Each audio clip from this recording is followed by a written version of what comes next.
This interview was never supposed to reach the public. It was meant to vanish into silence, buried forever in secrecy. And yet, somehow, you're reading it now, in the year 1954, just 1 year before Albert Einstein passed away. He reportedly gave a private conversation, one that was immediately classified and hidden from the world. To this day, mainstream science still denies that such an interview ever took place. Official statements maintain it as fiction, perhaps even a myth, but the 21st century had other plans. Through a strange twist of fate, the lost archives of one of Einstein's closest confidants, Dr. Kurt Gödel, came to light, and among them, tucked away in an old, dust-covered safe with a double-bottom compartment in Princeton, was this document. It resurfaced in 2022, and what emerged was not merely an interview. It was a confession, a window into the mind of a genius reflecting not on formulas or atoms, but on what might exist beyond life itself, beyond the final breath, beyond the boundary we call death. Yes, I know how it sounds, sensational, legendary, even fabricated, but this is no ordinary tale. According to the handwritten note at the beginning of Gödel's manuscript, it warned, these confessions may change humanity, or destroy it. The journalist's name remains a mystery to this day, but the first question recorded is crystal clear. Professor Einstein, do you believe in the continuation of life after death? There was a pause, a long silence. The document notes. A faint smile crossed Einstein's face before he finally replied. To believe is not the right word, he said. At my age, I prefer to know. The journalist, caught off guard, pressed further. But science, your science, has always denied the existence of the soul. Einstein looked at him and shook his head gently. Not my science, he corrected. What most people call science is simply what is observable, measurable. But true science isn't blind. It is we who are blind when we limit truth to what fits neatly into equations. Then he leaned in and lowered his voice, as if to share something that could not yet be spoken aloud to the world. Now listen carefully. What I'm about to say must remain between us, at least until humanity is ready. Life does not cease with death. That's not a theory. That's not a metaphor. It is a fact. One I came to understand not by studying physics, but by exploring the mathematical nature of time and space itself. The journalist could hardly believe his ears. Excuse me, Professor, are you talking about the soul?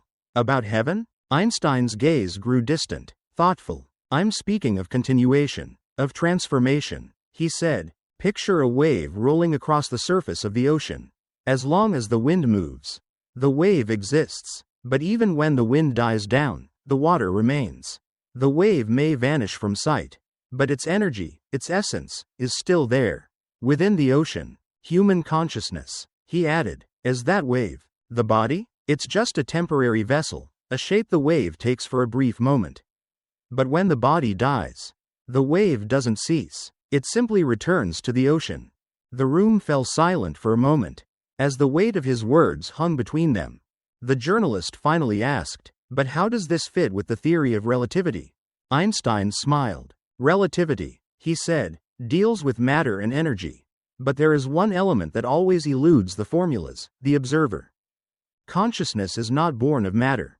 It is primary. The universe exists not just as particles and waves, but because there is something, or someone, perceiving it.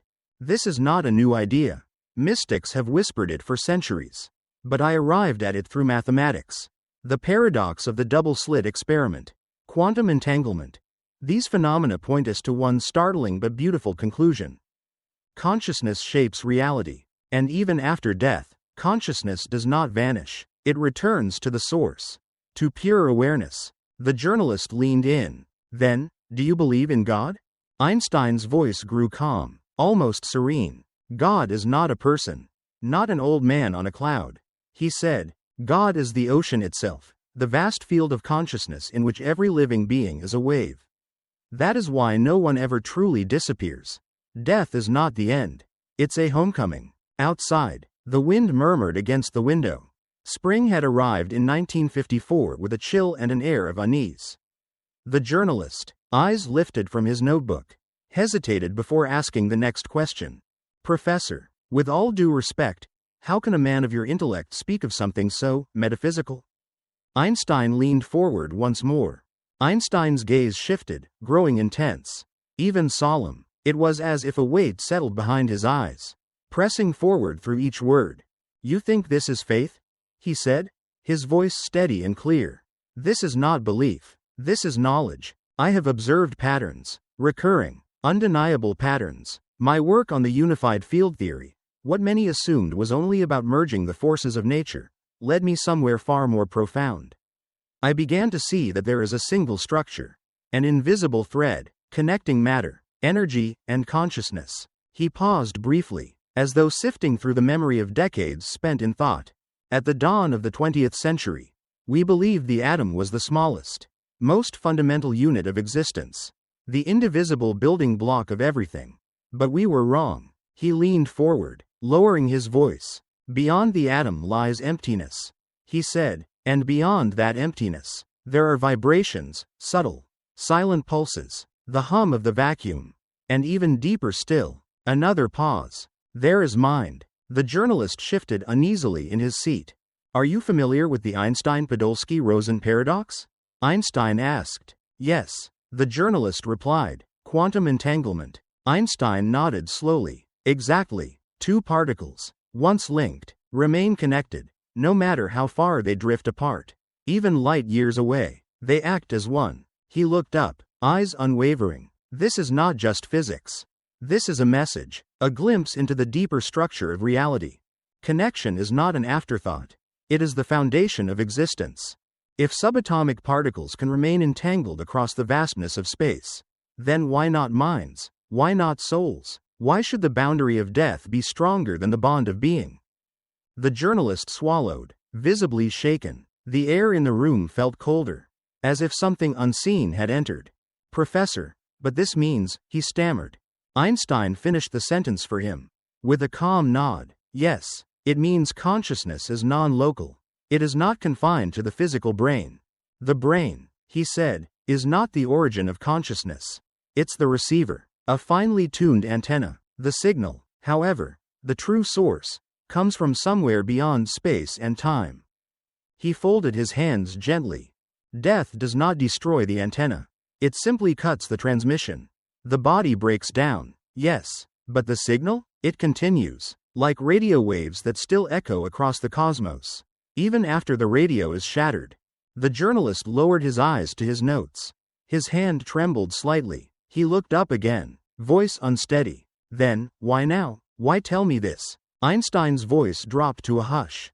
Because time is running out, he said. I am at the threshold.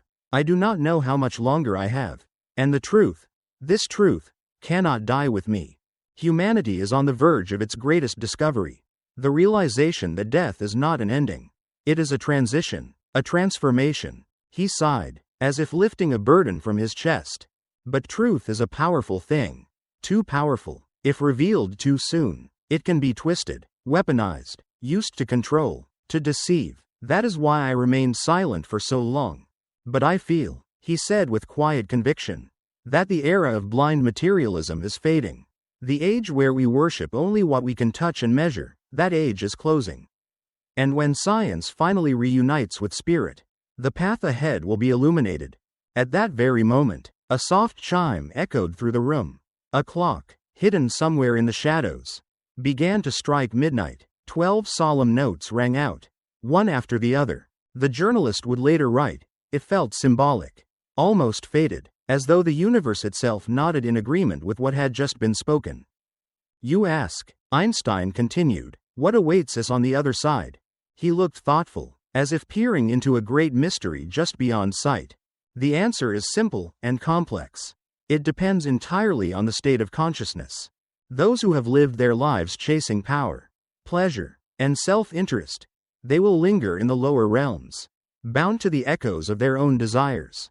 Their awareness will drift through the shadows of the past, unable to rise. But those who have loved, who have served others, who sought truth and lived with purpose, they will ascend.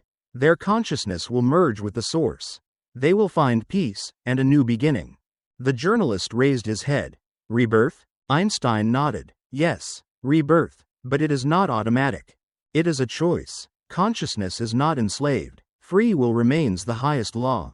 When a soul is ready, truly ready, it may return to the world. To learn, to grow, to bring light, and when it has learned all it must, when it is complete, it may leave the cycle. That is what the ancients called liberation. He turned his gaze to the window, looking into the deep night sky. In that moment, individuality does not die, he said gently. It dissolves into an ocean of light. Without fear, without pain, only love. We are all travelers, he whispered, and death is not a wall. It is a door. Silence fell across the room. The journalist felt it in his bones, an eerie, profound stillness. He sensed that if he dared ask even one more question, the answer might change him forever. But the question was burning too brightly inside him. The silence between them had grown thick, almost unbearable. The journalist couldn't help it.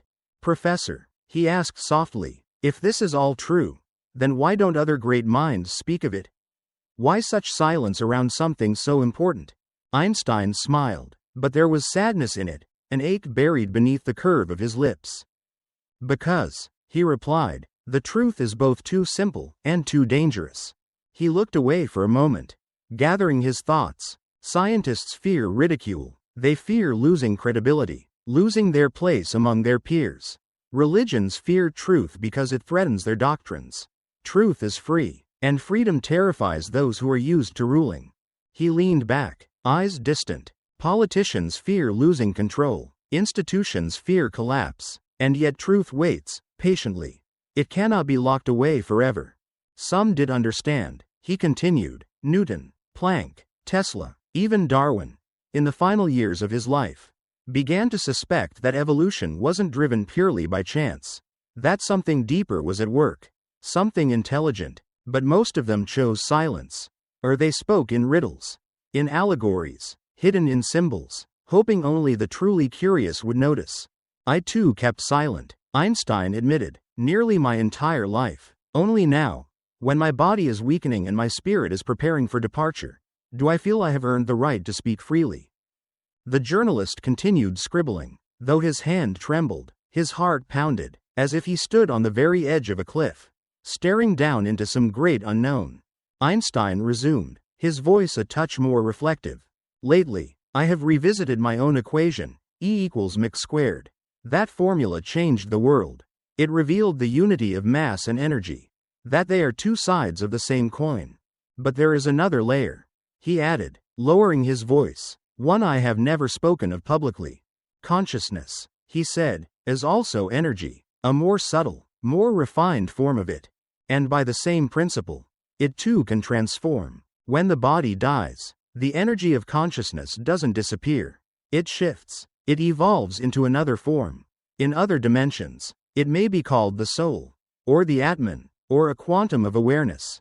The name does not matter. What matters, he said, is that it continues. The journalist looked up, voice barely audible. Then, death doesn't exist? Einstein paused, then nodded slowly. Death exists, but not in the way people imagine it. There is the death of form, of flesh, of personality. This small mask we wear for a single lifetime. But the essence? That does not die. Energy cannot be destroyed. It can only change form. And consciousness is no exception. All who have ever lived still exist, he said, in other levels, in other layers of reality. Their thoughts, their memories, their emotions, they are preserved in a vast field. Some call it the Akasha. Others, the universal field. We are not separate from it. We are connected to it. Always. Have you ever experienced déjà vu? A sudden insight? A gut feeling you couldn't explain? The journalist slowly nodded. A memory surfaced. An eerie moment of foresight from years ago that had never made sense. A dream that later came true. A voice he had heard in his mind during a time of danger. These are echoes, Einstein said gently. Whispers from that field. Traces of connection. A heavy silence fell. But the journalist's mind raced with questions. Then one surfaced, quietly but deeply. If this is true, then why suffering? He asked. Why do we experience pain, illness, loss? Why such cruelty in the world? Einstein looked at him for a long time. His expression softened, not pity, but deep understanding. Suffering, he said, is a school. Without it, consciousness cannot grow. Just as a muscle strengthens under resistance, the soul expands through adversity. Each life is a lesson, every trial a teacher. Even the hardest lives, those we call tragic, carry a purpose. Though the human mind often cannot see it at the time. But when we leave this world, we begin to understand. All the fragments fall into place, and we realize no one was ever truly alone. All paths, he whispered, lead to unity. Outside, the wind stirred. Then, faint and distant, the clock struck again. 1 o'clock in the morning. Time was passing, yet it felt suspended in that room. Suddenly, Einstein sat upright. His voice turned firm, almost urgent. There is one more thing I must say, he declared. In recent years, I have noticed a very dangerous trend. Humanity is accelerating. Technology grows rapidly, almost beyond control. But our morality, our sense of meaning and responsibility, lags far behind. We are losing our connection to each other, he warned. We see enemies where we should see mirrors, strangers instead of brothers. We forget that what we do to others, we do to ourselves. His voice lowered but carried immense weight. This is dangerous, very dangerous. If humanity does not awaken to its true nature, that we are all one, it may not survive the next century. He looked straight into the journalist's eyes. That is why I gave this interview. Perhaps it will be my last. Let my words be a reminder. He said softly, death is not the enemy. Another human being is not the enemy. The true enemy is ignorance. And the only cure for ignorance is knowledge. Real knowledge. Knowledge is light, and light always conquers darkness. The journalist could no longer hold back. Emotion swelled in his chest, grief, awe, wonder, hope. A lifetime's worth of questions suddenly answered. It felt as if he had witnessed something sacred. A revelation not just for himself, but for the entire world.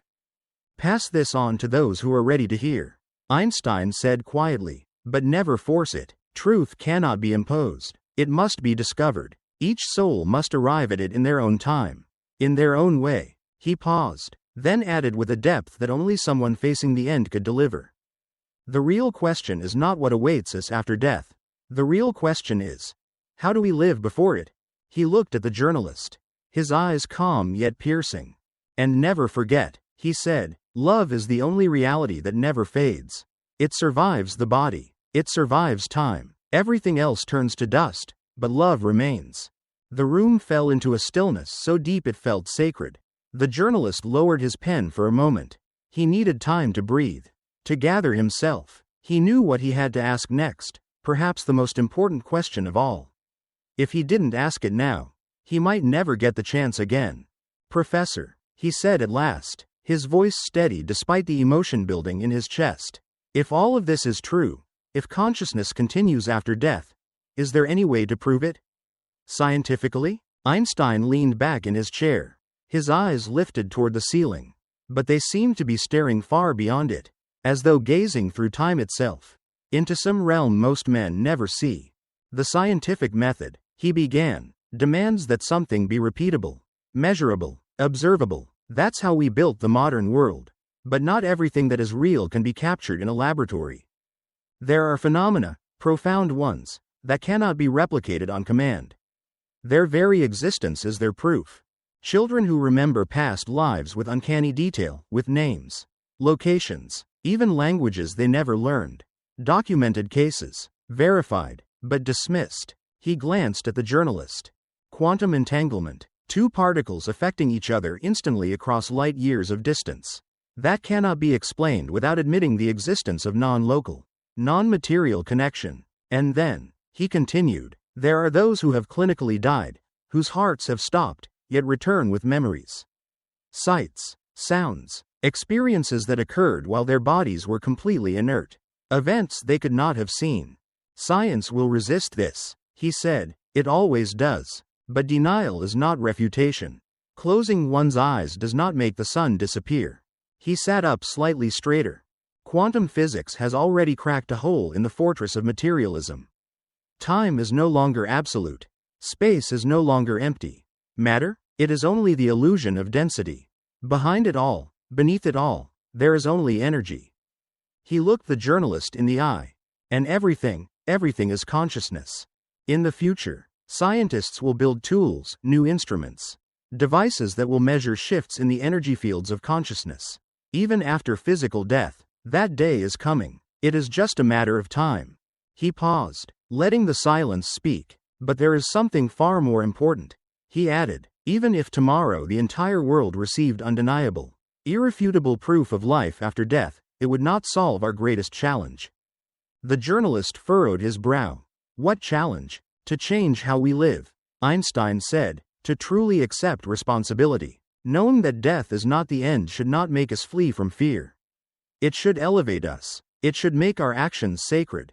Because if people understood that every thought, every word, every deed leaves a trace in the unified field of reality, in this sea of consciousness, would they not act differently? Wouldn't the world be changed overnight? His voice quieted. But, is humanity ready for that kind of knowledge? For that kind of truth? That question hung in the air, unanswered. Just then, the quiet creak of a door interrupted them. A woman stepped into the room, a housekeeper. Dressed in black, her voice was gentle but firm. Excuse me, gentlemen, she said softly. It's late, Professor. You should rest now. Einstein nodded, but his eyes remained fixed on the journalist. I am tired, he said. The body is yielding, slowly, naturally. But the spirit, the spirit is eager. It is ready to go on. He stood with effort, slowly, as if lifting the weight of 100 years with him. If someone reads this interview, he said, whether in 10 years, or 50, or 100, let them understand one thing. I was not a mystic. I was not a prophet. I was only a seeker of truth. And truth, he added firmly, belongs to no religion, no scientific institution, no nation or creed. Truth belongs to those who seek it. He reached for his cane and steadied himself. It is time to say goodbye, he said, a gentle warmth in his tone. But this is not a farewell forever. We will meet again. He smiled. Where all paths converge. The journalist rose slowly, unable to speak. His throat tightened, his chest full. Words failed him, so he simply nodded. Einstein extended his hand. His final phrase was nearly a whisper. Death is awakening. For those who are ready to see. Their handshake was firm, warm, timeless. As he turned to go, Einstein offered one last, quiet instruction. Protect the light. The world is not yet ready. Einstein said softly, almost to himself. But the time will come. And with those words, he turned toward the window. The darkness of night had begun to retreat. A soft, silvery hue lit the horizon, pre-dawn light spilling gently into the room like a quiet promise. The journalist remained by the door, still frozen in place. His notebook now rested at his side.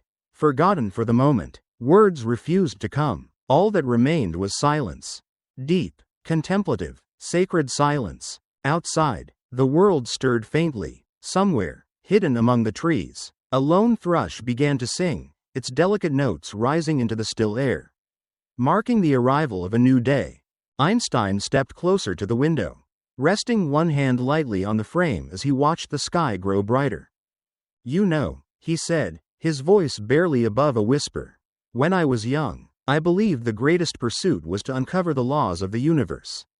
I dreamed of equations, unifying theories, grand structures, patterns behind everything. A faint smile passed across his face. But over the years, I came to see that the most difficult discovery is not out there. It is in here, he said, gently tapping his chest. To understand oneself, to see clearly how deeply we are connected to others. Science, he continued, can be understood through study, logic, and persistence. But the meaning of life, that is something each person must discover for themselves. He paused again, breathing in the cool air drifting through the window. We fear death, he said, because we think we'll lose something.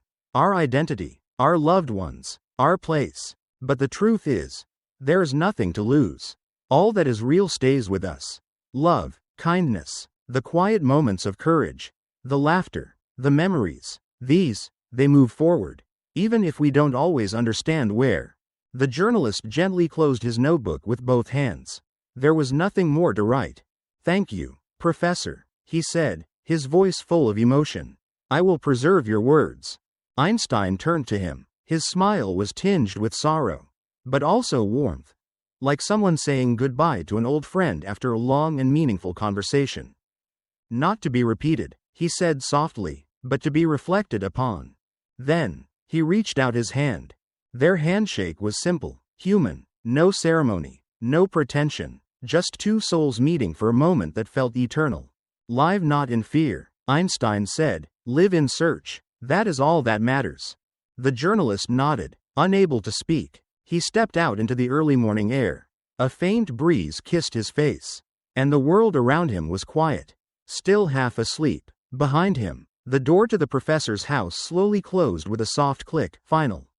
Yet not cold. A chapter ending. A soul preparing for flight. The day began like any other. Birds chirped, leaves rustled, the sun climbed, slow and golden, above the horizon. But inside the journalist, something had shifted. He walked alone down the alley. The first spring leaves were just starting to unfold, delicate, green, full of life, each one a silent miracle. He thought to himself, it doesn't really matter what comes after. What matters is what we choose to do now. And on the final page of his notebook, he wrote those words. He closed it gently, and never opened it again. Thank you for staying with us until the very end of this story. If these words made you pause, even for a moment, to reflect or to feel, please consider supporting this message with a like. It helps us share these deeper conversations with more people. People who might be quietly searching for answers too. Subscribe to our channel so you won't miss the stories still to come. Stories that will help you see familiar things in a new light. We would love to hear from you. What do you think about Einstein's words? Do they resonate with your own questions, or perhaps with answers you've long held inside? Leave us a comment below. We read every thought, and every voice matters. Until we meet again, remember, the truth doesn't always shout. Sometimes, it whispers.